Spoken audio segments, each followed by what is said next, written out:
This is a Veterans History Project oral history with Mr. Frederick Harper Griswold. Today is Monday, October 8th, 2007. Mr. Griswold, could you please state your complete name and date of birth and place of birth? Okay, Frederick Harper Griswold. Was born July 11th, 1925, Pittsfield, Massachusetts. And where were you raised? Primarily in Connecticut. Winchester was where I really grew up. We moved to a few places before that, but Winchester was where I grew up. And did you graduate from high school in Winchester? I never got that far. My sophomore year in high school, I had double pneumonia. And I would have had to take over a good part of my classes.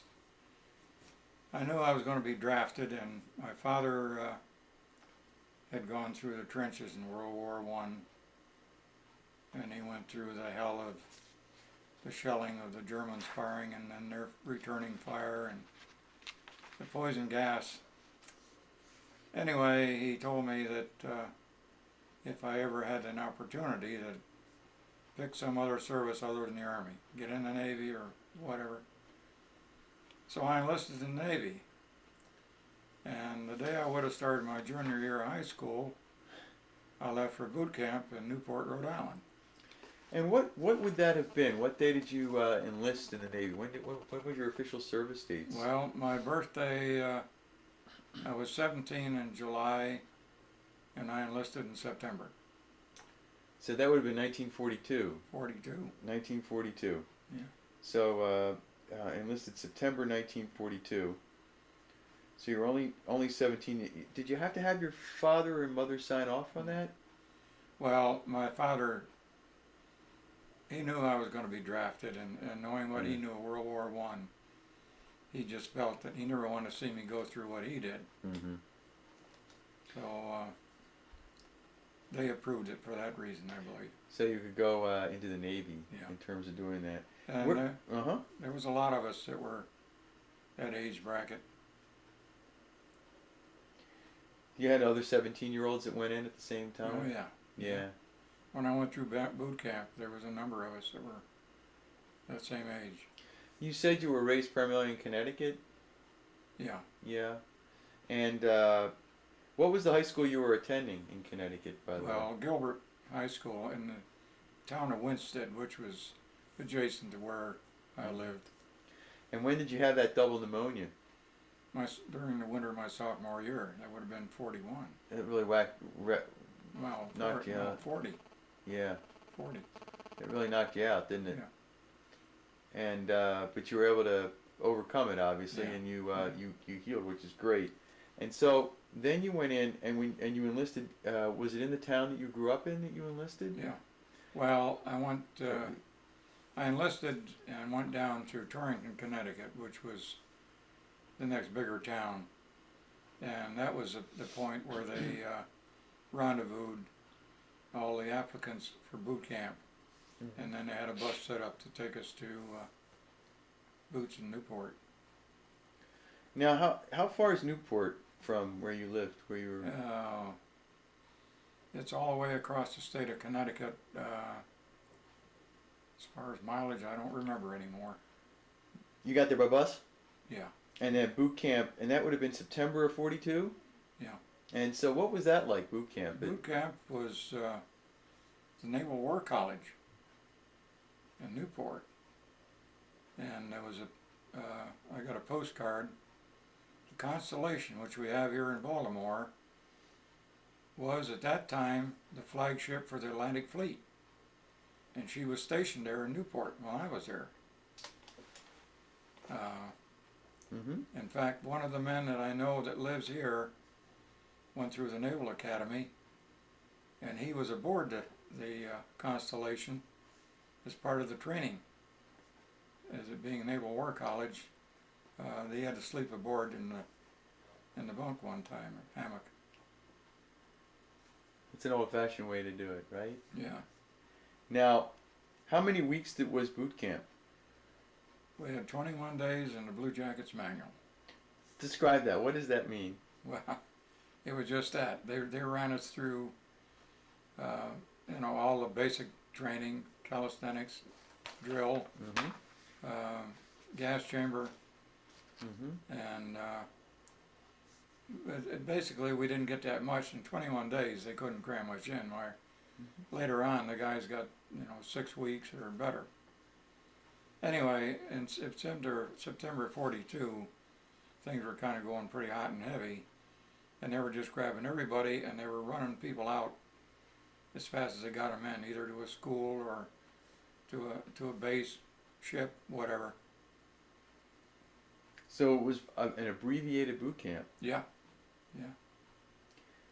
At the end of the boot camp, give me a typical day, what it was like in boot camp, by the way. Well, I don't remember anymore, but I know they run our butts ragged. They just run you ragged, up early? Yeah. Moving through? Yeah. What kind of a uniform do you wear in boot camp, in a Navy boot camp? I don't even remember. I think it was dungarees, but I'm not sure. And tell me, at the end of boot camp, what did they tell you? What were you saying? Well, after our boot camp, we got a 7-day leave. And before I left, I'd put in for schools. Quonset Point Naval Air Station was right up the bay from Newport, and I'd put in for aviation schools. So when we come back from our boot leave, we got on the boat and headed up the river towards Newport. Towards the air station, Quonset Point. We went right past it into the Navy Seabee camp in Davisville. There was 90 of us who were regular Navy, and I guess they didn't know where to put us at that specific point. Anyway, we wound up with the Seabees. And they tried to get us to ship over with the Seabees and be join one of the battalions. Okay. And they said we'd be permanent ship's company, and they gave us a whole good song and dance story of how we could stay right there. Anyway, we turned it down. I did anyway. And the mess cooks generally get about 2 weeks KP in the galley. And the guys in my group got 3 months. I think they were trying to break us down and make us ship over to the Seabees, and we wouldn't do it. So anyway, after we got over that 3 months of KP, they put us on training, a commando course and combat training that the Seabees would go through. And then in the following spring, along, I guess, June or thereabouts, they sent us out to Lido Beach, New York, for 20 millimeter gun school. And our job there was to, after our gun training, assist the Coast Guard. The Germans were coming in at night with submarines, and they were sending rubber rafts with saboteurs ashore. And our job was patrolling that beach with the Coast Guard to intercept them as they came in. And we were there, I guess, a couple of months. And then they transferred us back to Pier 92 in New York with an amphibious repair unit. And this unit, I guess we were there, a matter of weeks. Anyway, we boarded an old English, I guess she was a passenger ship, and we left, I guess, late September, early October, and headed out into the ocean with a large convoy headed overseas. We wound up in Scotland, backing up. On our way over, we had a little excitement. We had a submarine scare one night In fact, more than one night. And the ship was so crowded that one night you'd sleep on the open deck, the next night down below in the water line below the. So anyway, the subs were out there and the destroyers were depth charging. The night you were below deck, down the bottom, you could hear the depth charges going off. They never got through the convoy to get at us, but it was a little bit scary because I know they could really tear up a convoy. Now, when you're, this must have been October of 43. Is that when you were heading to Scotland in 1943? Yeah. So you came back from leave after boot camp. Yeah. And they assigned you to the Seabees. Were you already assigned as a ship's cook, as a cook? No. Not at that point. But they made you. They gave you KP duty there. Yeah. It comes along later. I'll bring it up later. Oh, okay. And then they were offering you to be a part of the permanent ships company, meaning be assigned permanently to the Seabees. Yeah.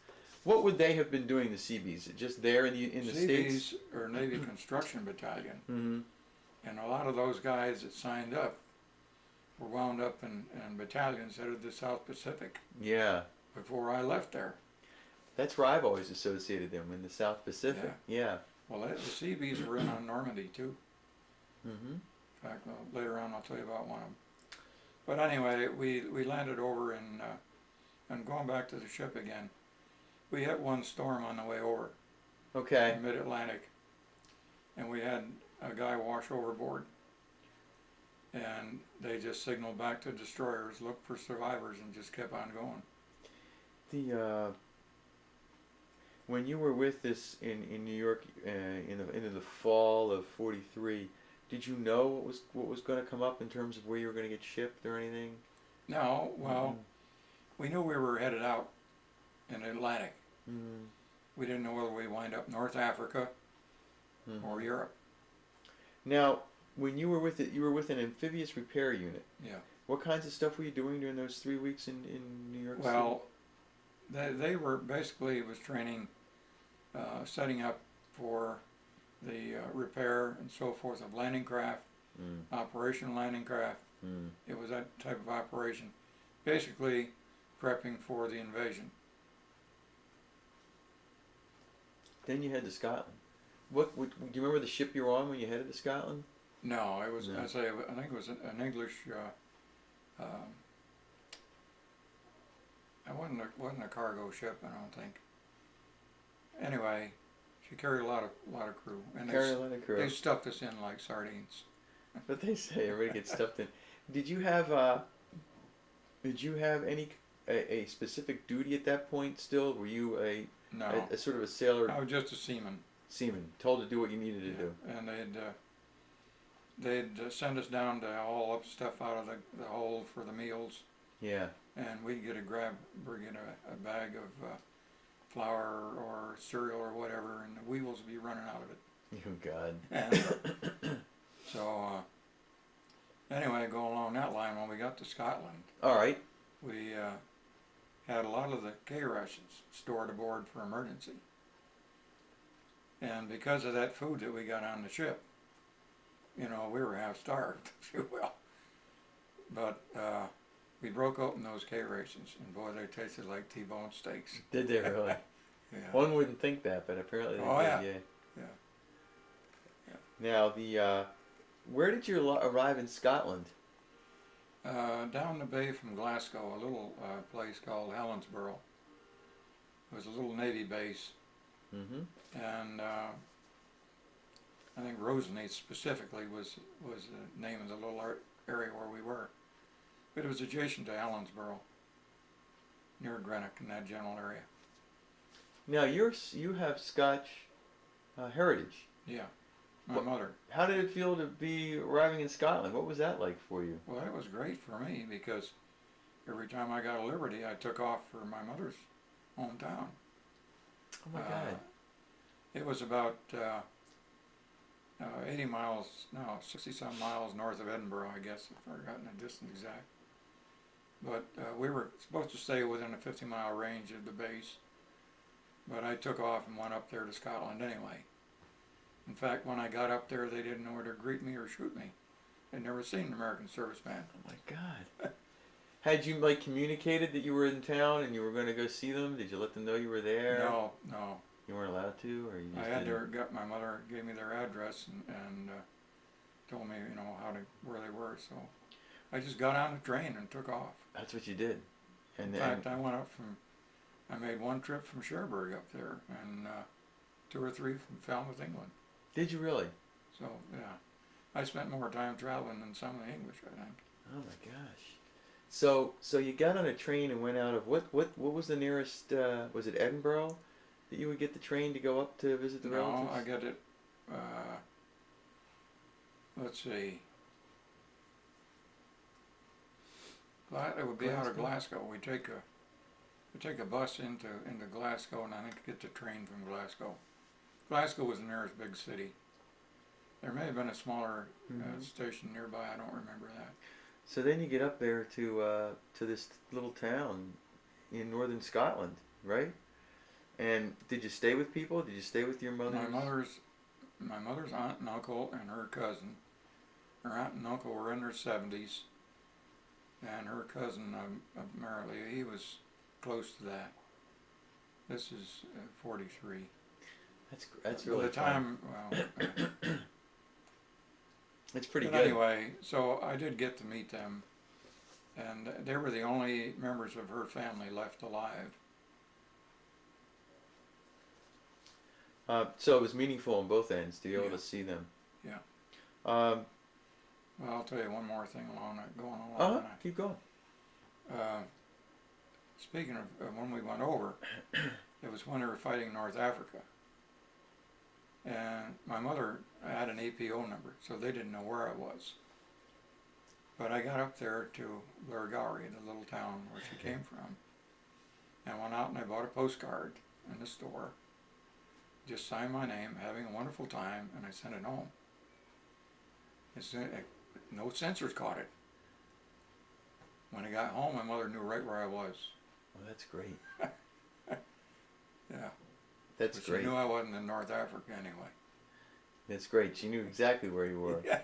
I wonder. What makes one wonder how many others have done. You had to do things like that to try to communicate, to let them know. Well, let them know where you are. I was so many miles away from the base, where no other serviceman would be, that they didn't have anybody in the post office looking for an American serviceman to censor his mail. Yeah. So you communicated back that way. That's a good way to let your mom know where you were. Yeah.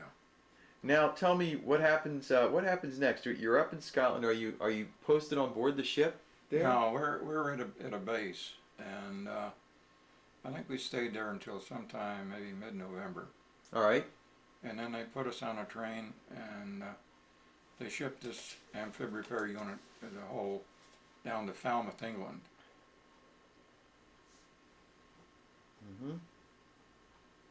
Where's Falmouth? Falmouth is down near Land's End in the lower tip of England. Cornwall area, way out there, right? Yeah, way down in Cornwall. Yeah. And what was your assignment in Falmouth?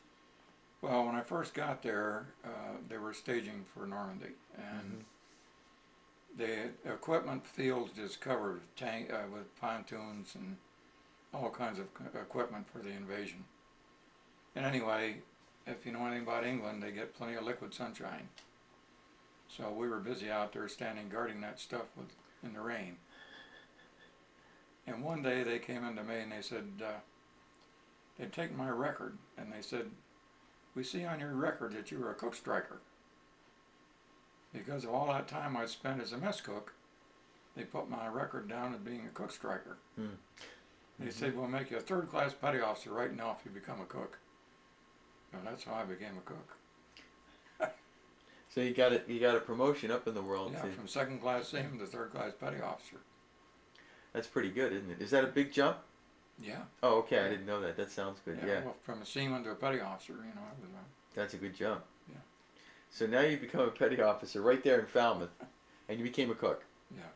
And what was that like? What kind of work did you do? Well, it was basically everything was prepping for Normandy. I mean, the amphib unit and all the ships, all the area was being geared up the landing craft Mm-hmm. set up for the Normandy invasion. And we just spent the winter there, and then about April of 44, they pulled, I don't know, about 20 of us, I guess, from the unit and put us on the HMS Series. Mm-hmm.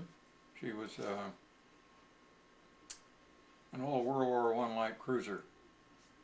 And this is in April of 1944? Yeah. And why do you think that happened? Or what was your... Well, they needed complement to man that ship. Okay.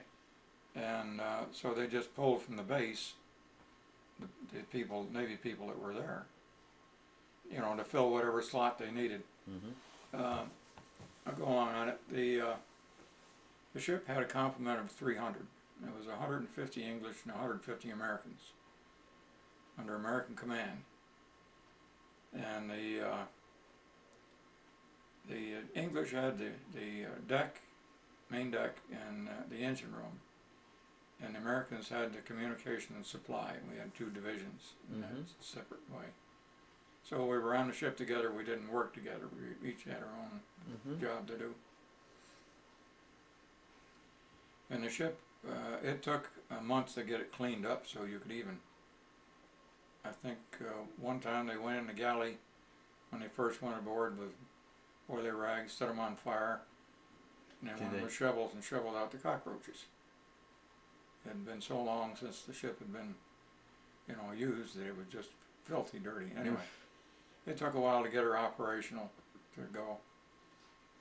And our job was command for fleet shuttle control, convoy control. Okay. And we're basically flagship for the convoys in the Omaha Beach sector.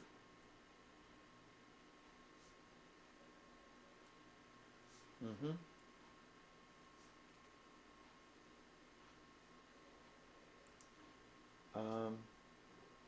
So now you're on the ship. Now, take me from April up to those times. How long? So it took you a month. You guys were working on the ship to get it ready. From April, yeah. And it's there in Falmouth that you're doing this? And we were tied to in Falmouth. How about where do you stay? Where do you stay when you're in Falmouth? We stayed aboard the ship. How is that? Even though you're trying to get it cleaned up. We had liberty, but you know, beyond that, we couldn't go anywhere. Clean enough to live in the ship, though? Yeah.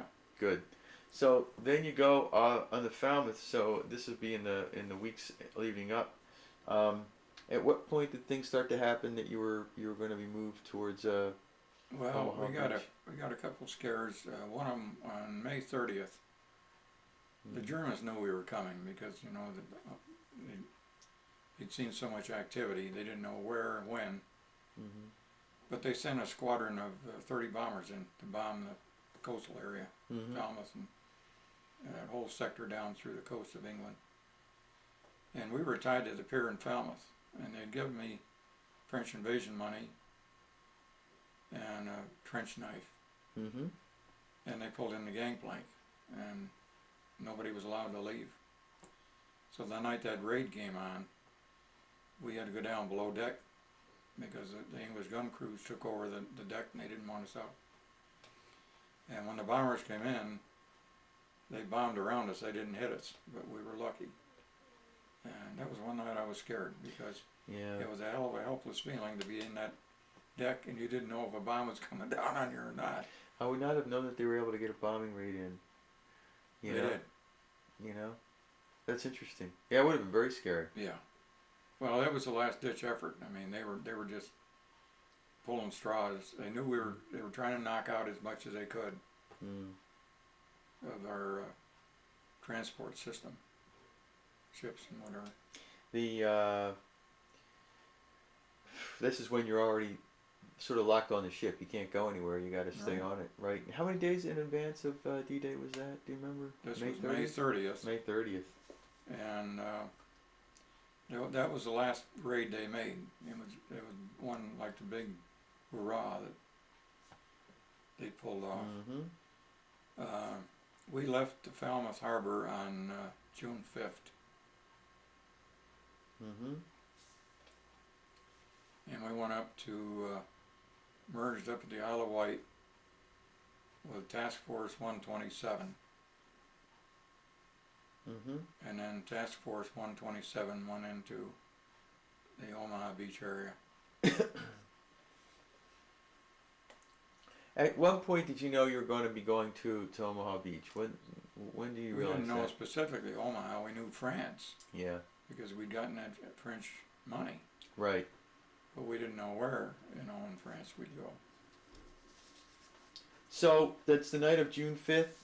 Did you take part in that aborted effort that went out and came back? No, Slapping Sands, no. No, that was before.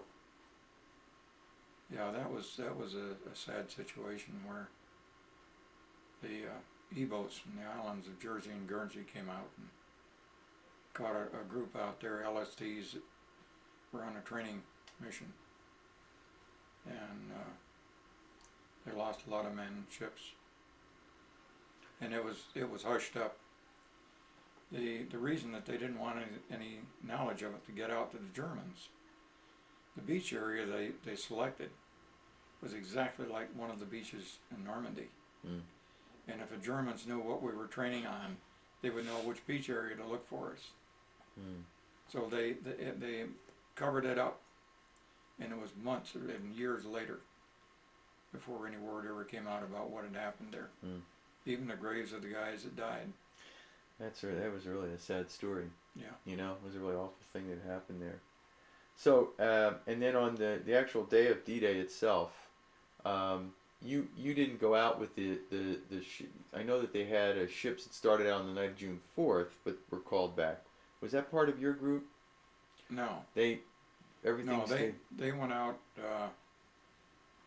on the 4th, I think. They went a day ahead of us. They started out, but then they brought them back. They brought them back. Yeah, that wasn't your group. No.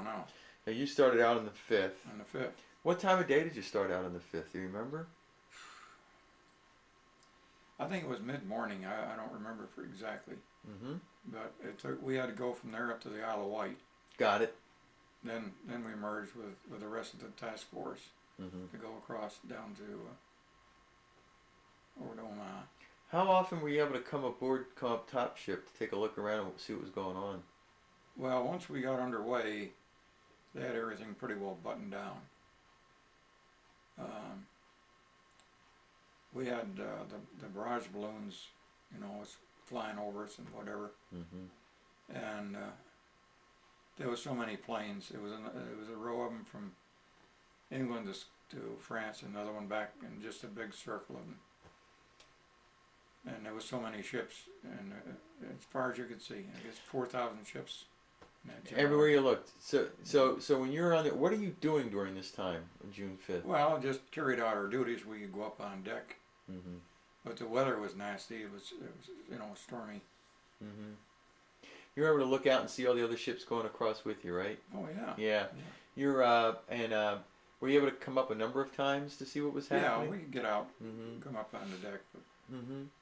And then it gets dark later in June. Were you able to, after midnight on June 6th, what was that like for you?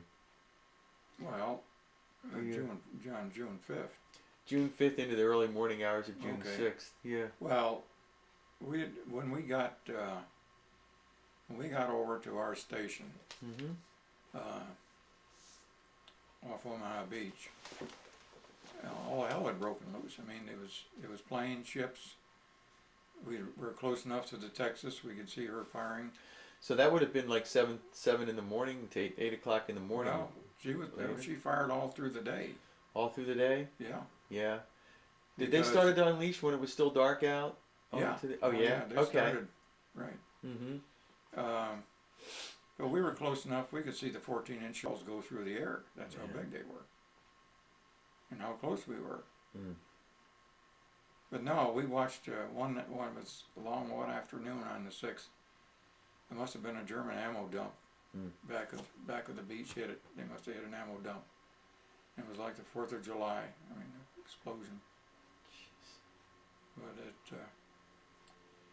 the beach, when we got there, we didn't get there until after the initial assault. but there was so much smoke on the beach from fires, from the shells. The shells burst. You know, the vegetation burning, the vehicles and landing craft burning. There was just a wall of smoke across the beachhead. In fact, I got a friend that was one of the infantry guys, and he said that smoke saved his butt.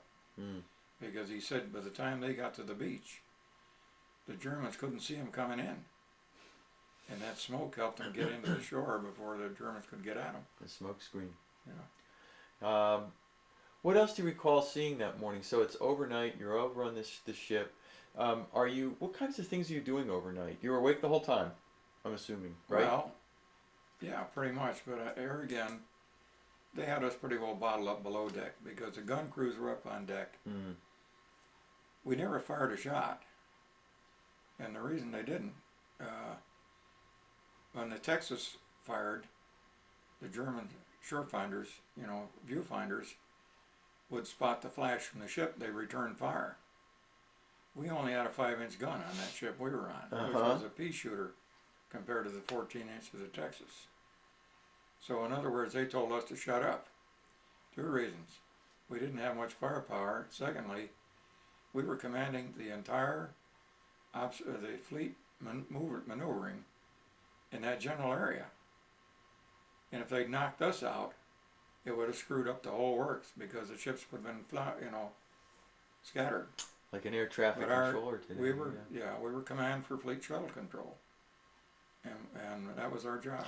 Did you realize that at the time that you were command for fleet shuttle control? Not until later on when we got a letter, saying what our official capacity was. Now, what's it like to come up to be able to see what's going on the morning of D-Day when the sun's out or the day's out? You're looking out and you're seeing endless shelling of the beach. Yeah. Ships are all to your left and right. How can you see the beach from where you were? You could see the beach. We'd see the smoke of the beach. We couldn't see the actual beach itself. How far were you from the beach out there on the series, Tim? I don't know. I'd have to look at that map and try and calculate distance from that map. But we were out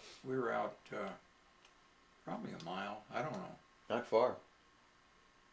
I'd guess about that. Not far. But we were close enough. We could hear a machine gun, and we could hear mortar fire. So we were close enough to hear that from the ship. And we could watch the LCRs that they took LSTs, and they put the entire deck full of rockets. And when they fired that thing, it's just looked like the whole deck was on fire. It just one big. Off it goes. Yeah. Well, now, where by the end of the day, what's it like then? By the end of the day on June 6th, what's happening? The planes and the gun activity kept on. And we'd hear more fire, cannon fire and so forth from the beach then. But the bombers, there was, a row from England to Scotland, to France, and another one the other way back, just a big circle. Fighters, bombers, just going round and round. They'd go over and dump a load and come back, load up again, come back. You could see the gliders being towed over your head, I'll bet you. No, they went over, those guys had gone long before we got there. Okay. They went before the invasion started. Oh, okay. They were the Pathfinders. The Pathfinders groups, yeah. And they went in to try and get strategic positions back of the beaches, knock out bridges and whatever to stop the Germans from coming in. That's a tough job. Yeah. That's not an easy job. Now, that day, by the end of the day, have things calmed down a little bit in terms of where you were, in terms of your... Not really. I mean, it was still the same. It was mind-boggling. There was so much going on. You couldn't comprehend. I can't. I mean, it just all around us. The shelling, the bombing, pretty rough. Ships, planes, you name it. We get one German plane, they call him Bedcheck Charlie, would come in at night and just buzz the beach area. He'd put us on general quarters all night. and then you get up and stand your watch all day. And this went on for darn near a week. It didn't do any real damage, I don't think, but it just put everybody on general quarters. Mm. So. The following subsequent days, what happened on the ship? Where were you? Well, we stayed there, and our job then was just moving that convoy formation in and out again. And we anchored. That was it. How many days were you anchored there? Do you know? We stayed out there until they took Cherbourg, which was sometime in July, I think. Just anchored right there. Yeah, in a general position. Now, let me ask you, and your role during that time, you were a ship's cook working down there. Do you work a number of hours and then give them time off? How does that work? Well, like any watch, you'd have 8 on, 8 off, I guess. I've forgotten the schedule now. Mm-hmm. You could go topside. You weren't buttoned down at that point, were you? No, once we could get out, come out on the deck. Mm-hmm. Because the shelling, pretty well, the Texas and the battle wagons had done their job. Mm-hmm. And once they'd gotten the beachhead and moved in, well, then that shelling stopped. And it was mainly a matter of delivery, getting material, men, and equipment in to keep that thing moving. Now, you said you were anchored there. Tell us about the gale that took place in the English Channel. Oh boy, that was, I think they said, the worst storm they'd had in 80 years. But that cruiser was like a cork. You'd be up on top of a mountain, and then you'd be down in a valley with water all around you. And we had an LCM, landing craft tank, tied to our stern, and we watched her break in half, and the crew run from the bow to the stern, and they didn't know which end to get on. Anyway, the destroyer escorts came into the area finally, and it took them a long time to get them, but they finally picked them up. But it was so rough. And the next day, when we could get visibility, you could see the shoreline was all stacked up with all the ships, the landing materials, the pontoons, and these bridges that they were making for delivering the stuff from the ship into the shore. Yeah. It tore them all up. I heard they were all just torn right up. Yeah. So, and this is you had to ride it out right there in the channel. We stayed there and rode it out. Not fun. Wildest ride I've ever had. Did you have good sea legs for that? Did you get seasick? Oh, yeah. No, I didn't. That was the thing. I was no trouble with that. What's it to me? It would be scary to see like walls of water coming up over you. Were you able to see them periodically? Oh, yeah. Oh no. Well, during the storm. Oh my gosh. Yeah, I would have stayed below deck and not looked. Well, we didn't get out on the deck much because the waves were breaking over They were breaking over the deck. But you could see it, and you had a good crew to keep it right-sided. I guess they know how to do that. They know how to. Yeah. They know what it takes. Turn it into the wind and into the waves. That's how you do it. Keep it in Mother Nature. So when that ended, when the storm ended, you're still in there, and you had to wait until Cherbourg. So that's July. Is that what you said? I think it was July. What happened then? Where did the series go? After they took the port of Cherbourg, and they had a deep water port to unload the cargo.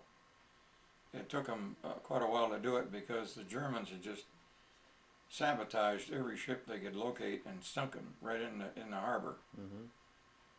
So we couldn't get in there. But anyway, our crews went to work, cleaned them out, and got it operational. So then 90% of all the materials and ships were coming into the harbor at Cherbourg. Some were still coming ashore there at Omaha, but a small portion of it. So once they got that port set up, they disbanded us. We'd done our job. And the ship went back up to Scotland. And we disembarked there. And they broke us up then, and there was another man and myself that were there that were sent back to France, and there was a choice between Cherbourg and Joelburg, which is a little town. Joelburg is off the islands of Jersey and Guernsey. Okay. On a clear day, you could see the islands. Mm-hmm. Anyway, I won the toss and I stayed in Cherbourg. And it was just a maintenance base, if you will. I got a friend that was in the PT squadron that was stationed there with me, and I didn't know it until I got back here to Baltimore.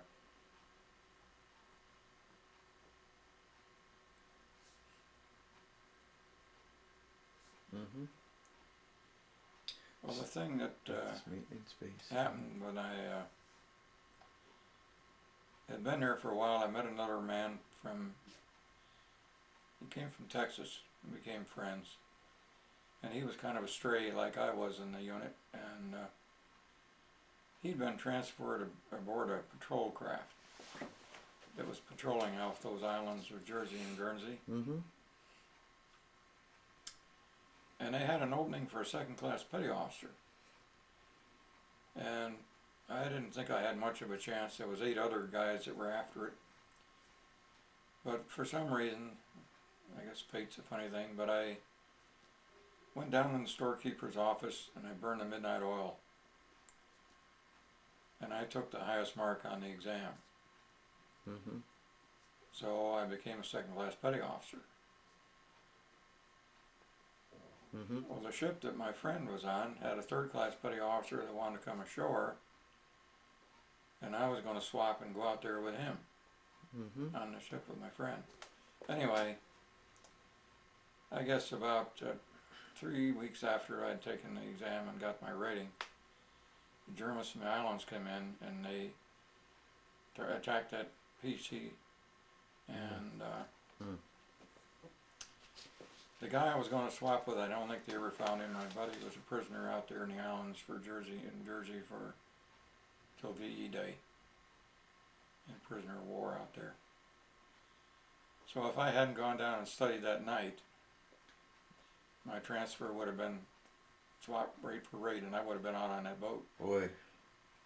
So it's unbelievable, the little things that happen in life, you know? It wasn't meant to be for me to be there, I guess.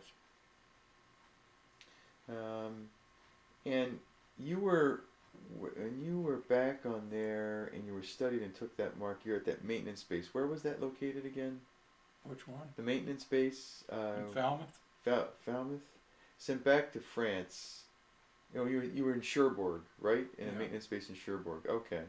And now. How long were you at that maintenance base for then? Well, we stayed. Let's see. We got there. What did I say? We left. We come back there, I think, in October, November '44. I've forgotten the exact date. Okay. We stayed there through that winter, and then the next July of '45, I had enough points to be able to come home. And we come back on a big transport. Came into New York Harbor, and the prettiest sight I ever saw was the Statue of Liberty. When you were, before we get back to the Statue of Liberty, you were talking about, you took the highest mark and became a second-class petty officer, and you were still in Cherbourg. Yeah. And you stayed there through the winter of 1944 and 45. And the kind of work you did over those months again, as a cook. As a cook and working in there, and then where do you recall hearing that the war in Europe was over? Where were you? In Cherbourg. Did they have it over the radio? Oh yeah. Yeah. Well, that French have a town party? went wild. Yeah, that's what I want to hear. Yeah. Yeah, they had a big party, huh? Yeah. Yeah, so there you are, all of 20 years old at this point, you know? Yeah. Or so. Pretty exciting, not even 20, I guess, at that point. So that's a big exciting time. Yeah. And then you learned that you had enough points. Did they, at that point, they wanted to begin sending people home? Yeah. And so you qualified. Yeah. And then you took your return home on what ship, do you remember? It was a big transport, I don't know. A transport. And you saw the New York Harbor, and this is July of 45. Did they have any kind of celebration for you in the New York City when your ships came in? Yeah, the fireboats, the whistles, I mean, Yeah. you know, everybody was screaming, hollering. It was a wild affair. Did you ever think you might have to get reassigned to the Pacific at any point in there, given you were a Navy guy? Sure didn't have any doubts about it. We knew that if things kept going, that we'd be winding up out there. So even though you had points to come back from Europe, but not permanently to go. No. And then, so then you came back. You saw the Statue of Liberty. What happened then? July of 45. You're still in for quite some time now. Where did you go then? Okay, they after I got home, I got my leave, and they transferred me to receiving station in Boston, and I was part of the ship's company there. It was a discharge station, basically, where they were just bringing guys in by the hundreds and discharge, getting them out. And I'd had a medical problem going back, started in southern England. Standing on the concrete decks in the galley, and they'd generally be wet and they'd have lye to keep them, wash them down. I developed a growth in the ball of my right foot. And the pharmacist mate one day got a scalpel and he started cutting in. He'd try and cut that thing out. It was starting to bleed so much he got scared and stopped. So what had happened, it created scar tissue in there. I had it all through the Navy. In fact, it's on my records. But I got, according to the Navy records, I got 0% disability for it. But anyway, so when I got to that receiving station there in Boston, it kept me in trouble, you know, staying on that deck, that concrete deck all the time. So they took me off that duty and put me in as an assistant in an ice cream school. We had ice cream machines that were used on the ships, and they'd bring the crews off the ships, bring them in. We'd run them through a training program on running the operation of the machine, making up the ice cream mixes, and all the technical data that went with it. So anyway, I stayed at that until I got enough in April of 46. And what happened at that point? Well, when I got home, I didn't have any skill. I didn't want to. I could have gotten in as a cook. I mean, with the rating I had, but I didn't care for it. I lived out in the country as a kid, and my dad worked for the state highway in Connecticut, and he said they needed tree climbers. So I went down and tried out. And if you've ever seen the Connecticut American elm trees that go up 70, 80 feet, that was what I cut my teeth on.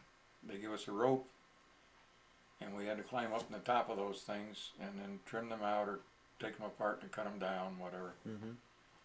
So I stayed there for a while, and then they had a Bartlett Tree Expert Company, which is a big company up in New England, had a training school on the GI Bill, so I went down there, went through their program, and it amounted to a little training. Basically, I had the tree climbing skill. They'd give us some books, and then they put us out in the field to do productive work. But we weren't making enough money to even pay our room and board, so I quit, went back home, and they started a new course at the University of Massachusetts, the only one in the country that had that major. So I put in an application and got that job, got that opening to go.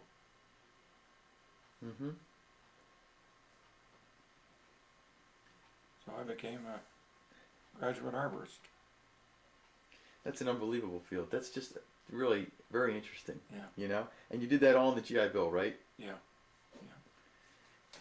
And your high school degree, what happened there? Did we just talk about that? I okay, I take it back. Going back on it, after I got home, I went to the Veterans High School and got a state equivalency. Good. Diploma. Yeah, another man from my hometown and I, both veterans, went together and went into Hartford. Went through the school in there. And then you managed and you took the degree course at the University of Massachusetts eventually. Yeah. And you became an arborist. Yeah. And where did you work after that? Where did you? Well, I worked for one of the companies that on our school program.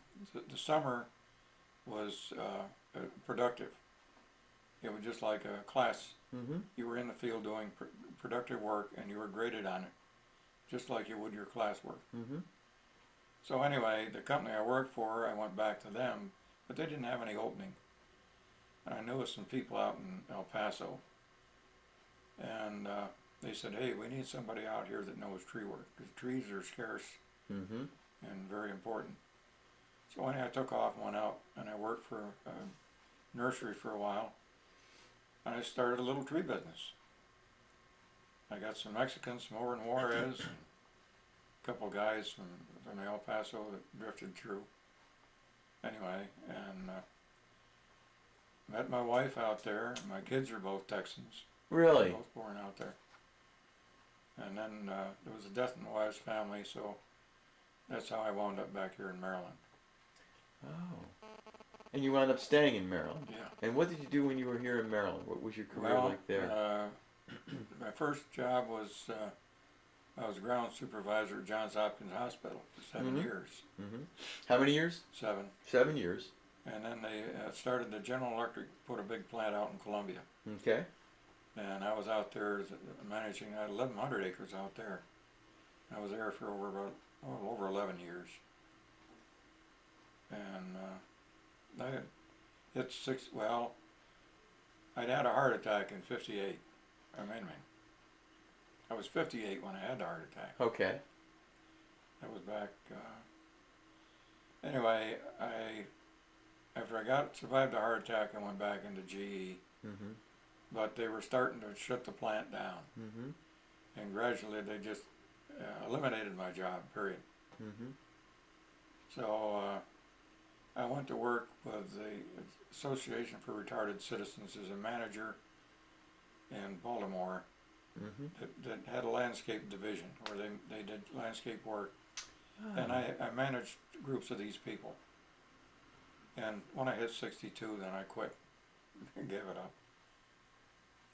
And going back to that school thing, something happened 2 years ago. It was real neat. Because that program was so new at Massachusetts, it was only a 2-year diploma program. And we got a letter from the University of Massachusetts saying that all of us from the class of 1927 to 1949 were invited back to get an associate degree in science. There were 300 of us. So I went back. A lot of bald heads and gray hair. And the one woman in the class of 27 was still alive. She was 101. Man. And her granddaughter was there to get her degree, but that was a neat. So did you already actually have, it was a certificate as opposed to a degree from New Mexico? Diploma. And here they gave it a formal degree. Formal associate in science. Very nice. Yeah. That's very Hanging nice. up on the wall right there. That's terrific. That's terrific. And so the war changed your life in a lot of ways, didn't it? Yeah. Yep. You know? Yeah, I think a young guy, if it's possible, would value very much by getting in the service, the training, and the way they teach you to be a person, to be able to defend yourself, take care of yourself, think for yourself. It gives you a lot of input that helps you along in life. Yeah, it really does. It really does, and it certainly played a big part there in your own life. You know, it really brought it around. Is there anything else you would like to add? Anything else that you can think of, Harper? I don't know. terms? I think I'm lucky after considering all the things that happened in my time in the service. Yeah. And I just feel that what we accomplished over there on D-Day, I used to watch the V-1 buzz bombs going over us on their way to England. Mm. And if we hadn't done and gotten through and accomplished what we did, Hitler was going to get the V-2s expanded, which could hit here. Mm-hmm. They were putting the atomic bomb together, Mm-hmm. and if he'd gotten that, he would have used it. And I'm afraid that we wouldn't either be here today or we'd be doing the goose step. Mm-hmm. So I think the sacrifice that was made over there, I hope people never forget it. Well, I do too. And thank you very much for sharing your oral history with us today. You know, the Veterans History Project will really appreciate it.